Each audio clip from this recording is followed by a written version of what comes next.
Okay, today we're doing a worksheet over work problems.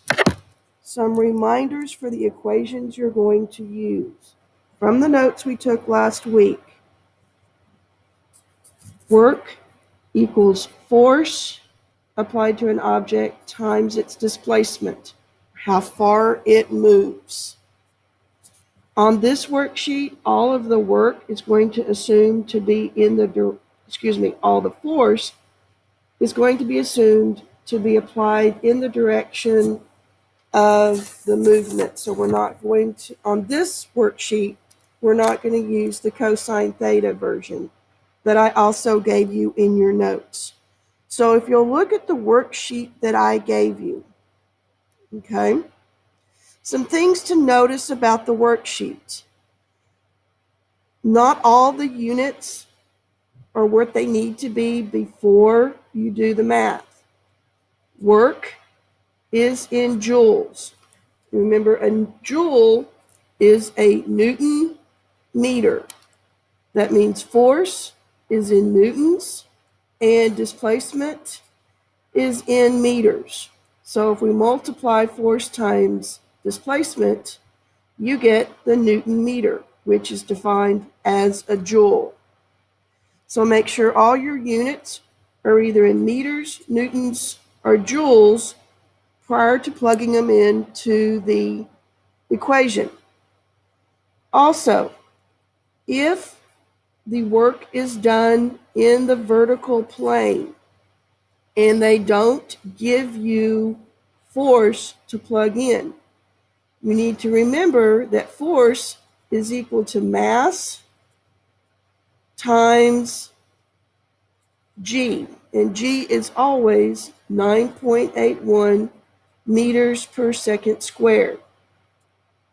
So you can plug in mg anytime that you need the force to plug it in to solve for work.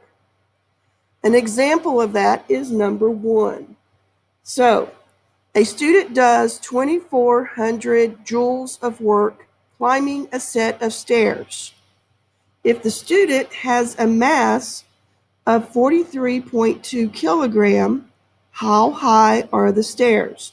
So it's asking us to find a vertical displacement. So work equals force times displacement. It wants to know how high, so we'll rearrange this equation. D is going to equal work divided by force. By looking at what they gave us, work is equal to 2,400 joules. They didn't give us force, but they did give us the mass of the student, which is 43.2, and we know G, the 9.81. So we can solve for displacement. So displacement is going to equal 2,400 divided by 43.2 divided by 9.81. 0.81. So you should get 5.67 meters.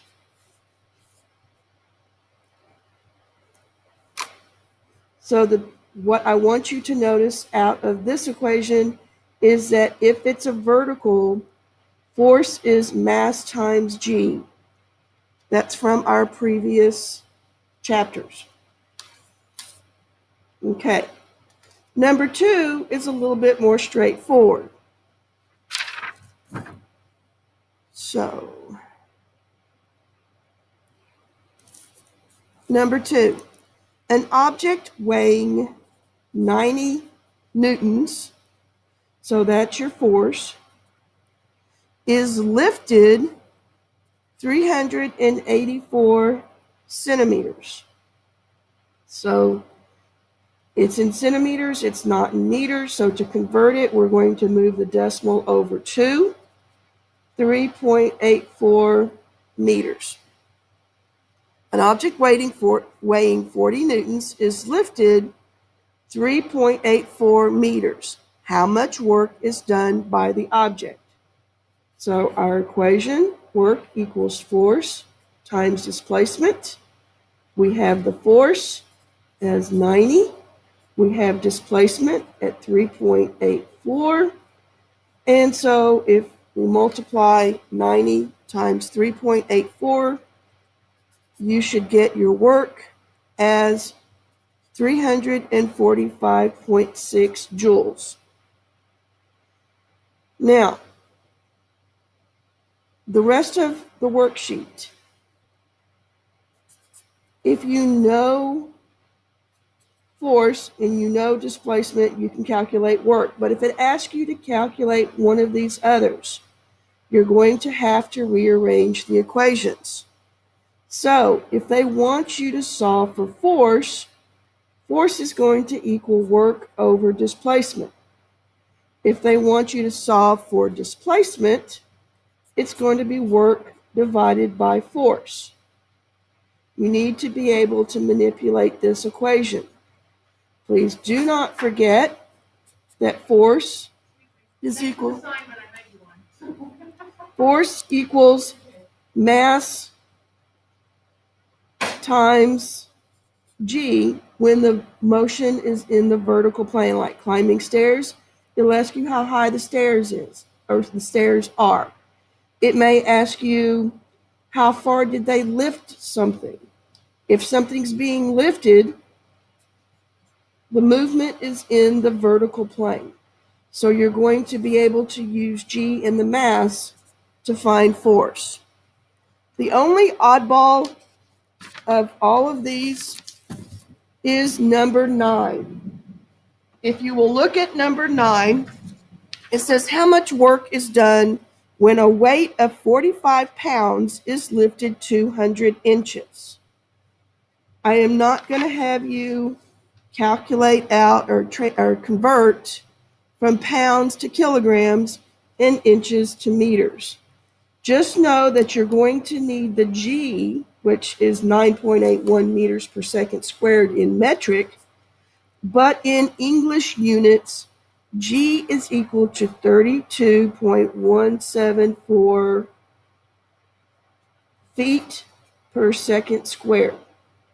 So if you use this in the equation, which is work just like this, but you have different units, you will need to convert the inches that it's lifted, you will need to convert it to feet. An inch to a foot. So remember, there are 12 inches in a foot, and that should help you get that converted before you plug it in. Okay, so I will be available if you have questions. Send me a message on Schoology, and I will help you on any of these. Okay, thank you, and get it done.